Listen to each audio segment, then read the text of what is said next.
Hello and welcome to this edition of Iron Sports, and I am Jermaine Brown. In this edition, we'll be talking cricket and squash. The West Indies, well, they're in town, Kingston to be exact, looking to level their two-test series against India at Sabina Park. And we also catch up with the record-breaking national and Caribbean #1 squash player, Chris Binney. As usual, let us know what you think by heading to our Facebook page, Iron Sports JA. We take a break, but stick around. When we come back, we're going to be heading out to the sticky wicket and squashing things a bit. Soon come.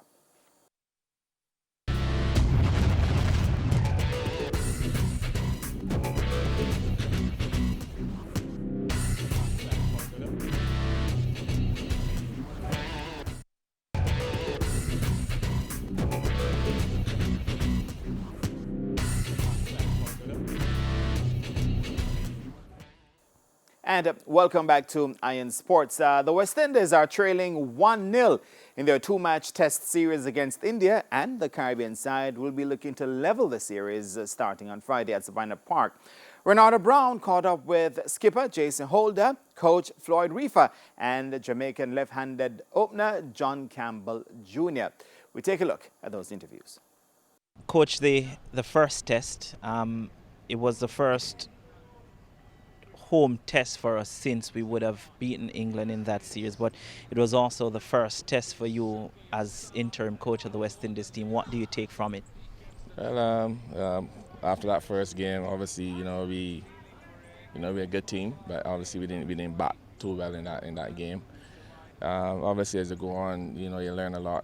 The guys, I thought we could have batted a lot better, and that's something that we need to be focusing on, and building that partnerships and communication at the crease, and just making sure that we see off the new ball and we go deeper into the innings. I thought that the bowlers bowl well, inside the first innings of the game, but it was too much for them to do the second innings in terms of being a bowler down when Miguel come in. So, it was a hard game for them. It was a tough game for everyone. So, we look forward to this game coming up here at Sabina Park. Everybody is ready and ready. The bowlers had a good rest over the last few days, so we're ready to go again. When you look at the first test and Jason Holder coming out and saying that the batters need to step up, it's not the first time we would have heard that from a West Indies captain. Is that frustrating for you as a coach, having played the game, having captained West Indies as well, to see where the batting is at this point? Well, yes, it's frustrating, but we have a serious batting problem in the Caribbean. When you look at the franchise systems and the averages of players, we don't get players, put in the hands high, and averaging 40 and 50 inside first-class cricket. So, yes, it's something that we got to continue to work on. I've been in conversations with some of the franchise coaches, and we are looking for ways and working together to improve, the batting throughout the Caribbean. It's going to take some time, but I think we have to get, individual programs for each batter, specific programs for batters to work on, and off season, throughout the franchise season and stuff like that, we have to continue to push hard with the batters. Statistically, our top four is probably ranked among the worst in the world when it comes to producing runs on a consistent level. How do we get to that stage where we're producing like an India, like an Australia, like an England, for instance? Like I said, we need that academy system where guys can go and hit a lot of balls. We can play with a lot of scenarios. We can improve the skill sets of players, the mindsets. Put them in positions where they come out their comfort zones. It is a lot that has to be done. It can be done. Once we have identified a few areas where we need to work on, and like I said, it's up to the batters then now to go out there and put in the work. With the franchises, when the batters come out here at the international level, we do a lot of work with them. We do a lot of specific work. And obviously, they're only here for a certain time. So I think that when they go back to the franchises, to their own personal franchises, that they have to continue that specific work and the intensity. They have to keep the intensity level at a high standard at all times. Jason Holder said that we defeated England playing 4 fast bowlers, so there was no problem with playing 4 fast bowlers in Antigua. Sabina Park tends to be a quick track. Are we looking to play 4 fast bowlers come tomorrow as well? Well, we haven't met to select the team. Actually, the chairman is here now, so we are about to select the final 11 today. So I guess after that, you guys will hear about it. Raheem Cornwall, so I'm in training. Talk to me about him. What have you seen from him? Is it likely that he could play, and what can he offer on a pitch like this? Well, we all know Raheem's ability. You know, he's just been named the number one cricketer and number one cricketer in regional cricket. So you know he has good skills. He's tall. You know he spins the ball a lot, and he also can bat. So you know when the selectors meet within the next half hour or so, you know we will come up with the best 11 to suit the conditions.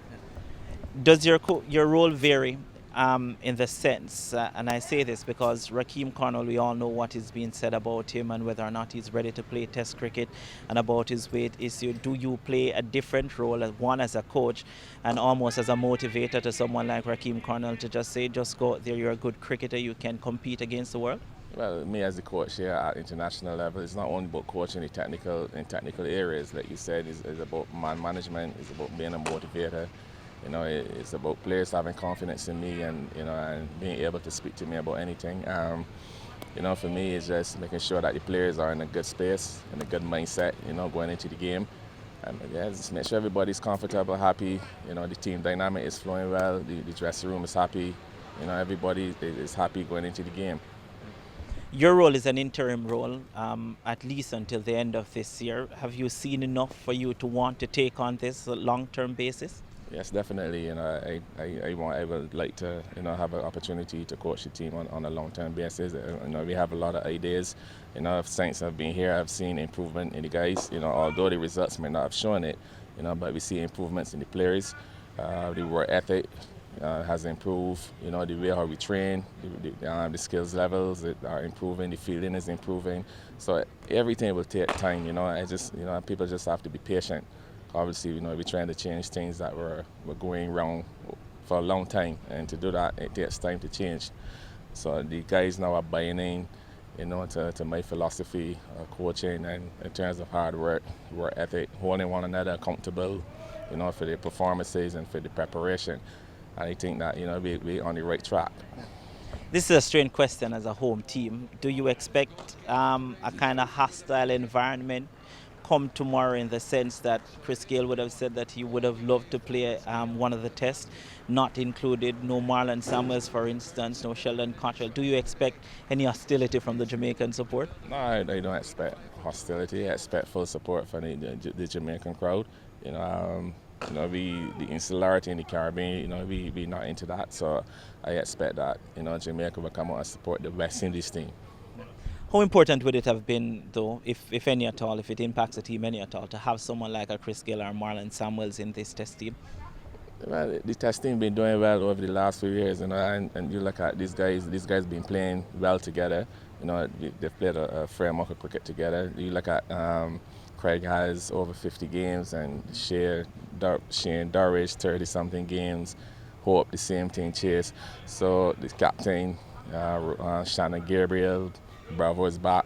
So these guys been playing, you know, together for a long period of time, which makes it good for the team that everybody knows, getting to know one another's game, and the team is gelling well together. So for us, you know, it's about building. All right, we got to keep building the teams. We're building the test team to where we want it now. I think that the combinations that we have is a good combination. Also, when you look at the white ball format, you know, that's something that we got to continue building as well. But we're getting there with that.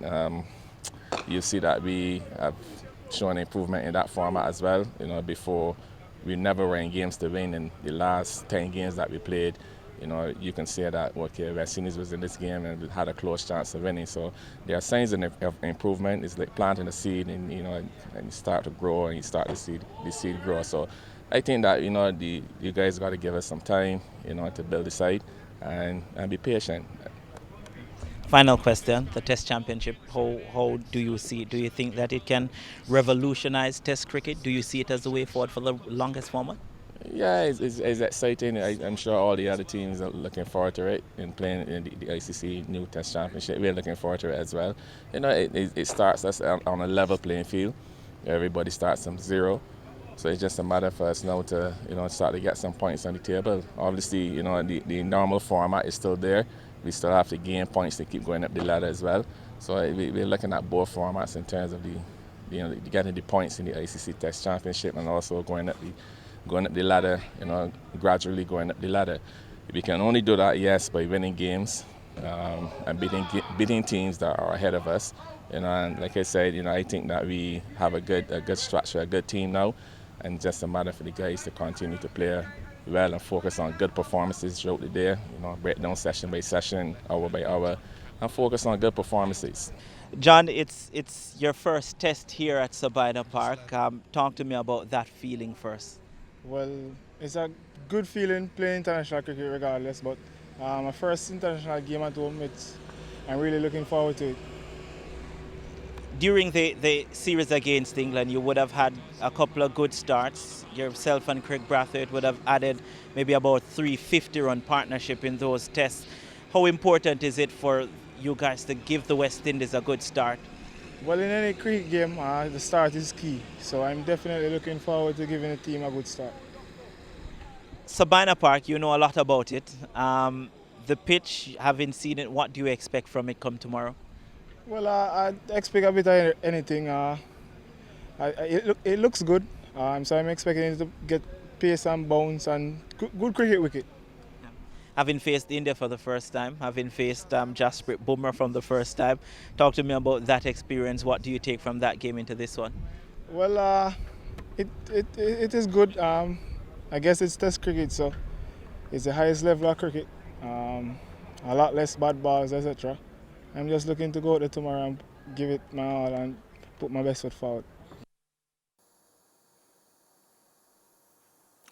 Right, so Ronaldo Brown speaking there with skipper Jason Holder, of course, coach Floyd Reefer and John Campbell. All the best to the West Indies. We take a break, but when we come back, like I said, we're going to be squashing a few things with the record-breaking Caribbean #1 player, Chris Spinney. Soon come.